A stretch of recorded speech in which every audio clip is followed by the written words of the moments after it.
so y na do atiki an so men de be so mi wa fi asuche ko npo wa fi nkoro ko Maurice be zemi wa fi no viton e do na wa fi ko putin be no wa nkoro ko be so mi wa fi bon wa fon tra do wa fon mi do tron e do ko gbe kon tron no kon to kon e fon mi de. Comme dans beaucoup d'autres religions, la hiérarchisation des pratiques et des grades est une règle qui s'impose et s'observe avec loyauté et responsabilité.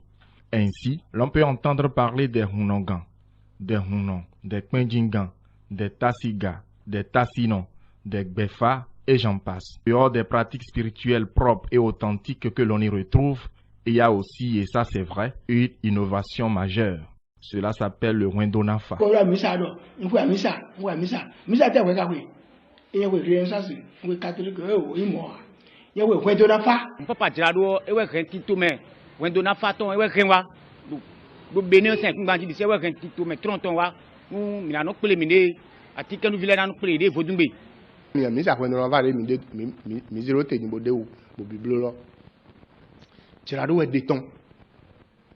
Les gbèrè mi horo ni echi ko gban ton ri we de ton mon papa Tirado o wa yin Hunogan mi o le ton to fi bo ba si kaka bo so aze sinsin amisa Wendonafa wa si an mi to fi.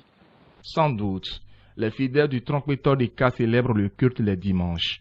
La messe Wendonafa se fait dans la grande pureté avec quelques pratiques similaires emprunté à l'Église catholique.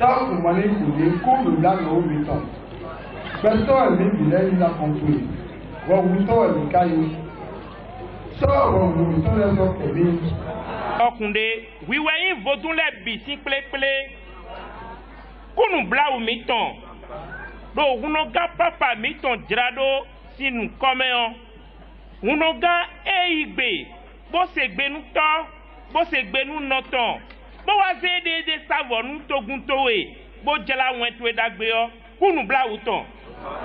Mais tout ceci est chapeauté, coordonné et administré par un grand homme. C'est celui qu'il est convenu d'appeler le pape mondial de l'esprit tronc, sans pour autant choquer les sensibilités des uns et des autres. Lui, c'est Hunogan Papa Tirado Aridazan Azancien, et c'est la commune de Ouida, au Bénin, qui s'honore d'abriter le temple de l'esprit Trompetteur des Cas, qui est Papa Tirado Aridazan Azancien. Né en 1889 à Tiakpekodji dans la commune de Ouida, arrondissement de Gakpe, Papa Tirado est devenu adepte à 3 mois suite au ravage affreux de la sorcellerie que subissaient ses parents. À l'âge de 7 ans, il s'envole en aventure à Accra au Ghana, accompagné des amis du village. Il s'initie à l'apprentissage des métiers de maçonnerie en terre battue et de photographie. À Accra, le jeune enfant de la famille Aridazan a eu l'occasion de rencontrer le père fondateur de la religion Tron. Toinviadi Agbanzo Lafio l'initie véritablement à l'esprit Tron, les feuilles et leur pouvoir, les secrets des rituels. Les pratiques de Tron lui sont transmises en abondance pour servir le monde. Du retour dans son pays natal, l'enfant de la famille Aridazan s'est consacré à travailler plusieurs années durant avec les colons français pour la construction de la première voie inter-État Cotonou-Lomé, où il devient conducteur de véhicules gros porteurs. Quelques années plus tard, Papa Tirado, puisque c'est de lui qu'il s'agit, se met à la disposition entière de son oncle paternel, le Hunongan Tchédi Tchiakbe, qui lui, entre-temps, a déjà installé le tronc. Compagnon de tous les instants, serviteur loyal, meilleur ami, confident et chargé de mission, il a été avec loyauté aux côtés de Hunongan Daho Tchédi Tchiakbe.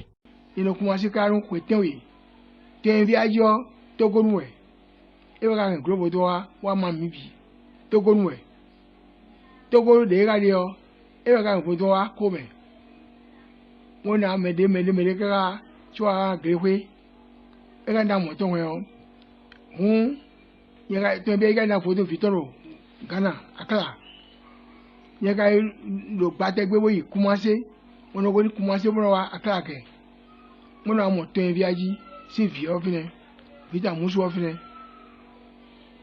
a monté un viager, ils sont à Tinoko, ils sont devenus bleus. Moi, j'ai allé, il y a des dons. kaka cho wa kwe cheji ko do tron le ko do tron cho wa e wa yo wa lo che po le no sa fo to gbogbo e cheji ku me cheji yi mi we no ta kwe na cheji o su ta kwe ni mi won do mi do amu secret le monton no to ni jo wa lo to bi ayi de so po gbe o to bi ayi na fo ni cheji a no da ko ko ti bo kle fe e we tron we yero bezon dadon se peji kan to wa do fo da nu cheji no kan da ko po e mene lo no de kodo cheji ado cheji ton cheji wa ze lo peji yin peji kan ni cheji ton njira be bon ka me bon ko fi bi sese no don we this one be when firo jile aso de cheji zoen e wa so e kun zoen bo e se hura do kosawo e kun zoen bo e do blo fan funa o e toju vodun so bo wa town bo jira vodun pe mo fi bibo nǹkan ton di titengbe aso cheji zoen ro ton san le ho e wa so titengbe e wa so de bonu ya da so lo nyina dia e mo. Une vie, une histoire. Le jeune serviteur de Hunongan Tchédji a réussi à proclamer l'esprit tronc comme une religion qui rassure, une religion qui protège et guérit, et dont d'ailleurs le pouvoir providentiel permet à l'homme de s'accomplir. Entre Hunongan Daho Tchédji et Papa Djirado, c'est un rapport de grande complicité au service de l'humanité à travers l'esprit tronc.